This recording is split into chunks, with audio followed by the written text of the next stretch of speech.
Welcome to the Short Funk Podcast. I'm Tom Barbalet, and today, what is Las Vegas like today? I follow the Las Vegas Police Department on YouTube.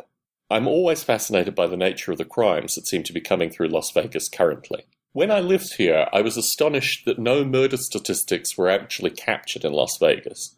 You'd turn on the local news and there'd be reports associated with various murders, but you'd never get the sense of this being actually collated in a meaningful sense. Certainly in California, all crimes are collated.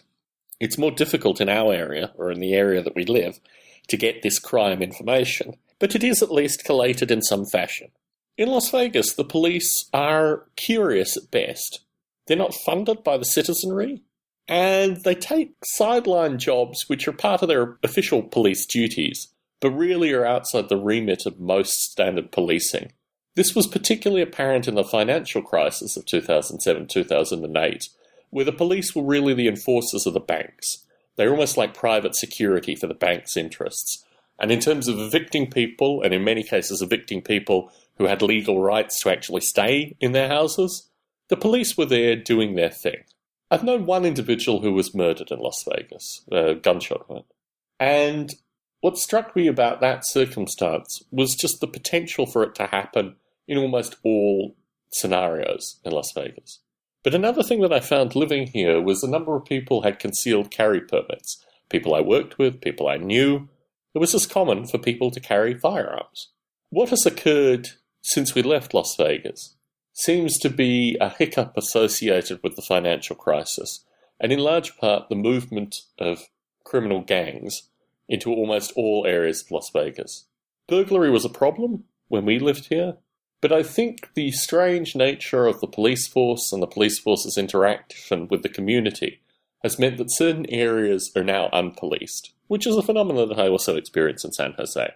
And this has created a different kind of criminal mindset in Las Vegas. Truth be told, I probably could live here. We still have a house here that's rented out to a young family with twins. But the change in Las Vegas was noted by a taxi driver on our way in. He noted that even in the area where we had a house, and he lives currently, the kinds of violent crimes are increasing at an alarming rate. In particular, home invasions, a variety of different forms of robbery, and things that ultimately I don't really want to be a part of.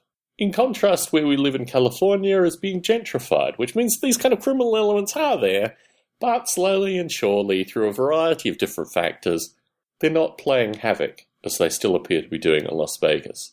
There is a beauty associated with the apocalypse of Las Vegas, and there is a nihilism that I really enjoy in terms of the general day-to-day Las Vegas.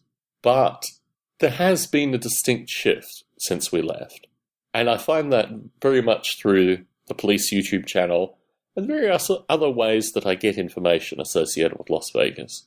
Gated armed communities were a phenomena that predated our time here, but certainly our experience going into these communities and our experience in the sense that really there was a private police force that was policing a certain part of Las Vegas seems to have created some of this problem.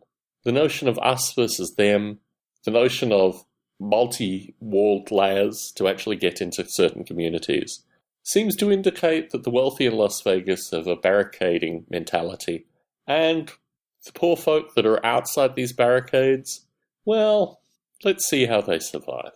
Tom Barbalet in Las Vegas, Nevada, signing out.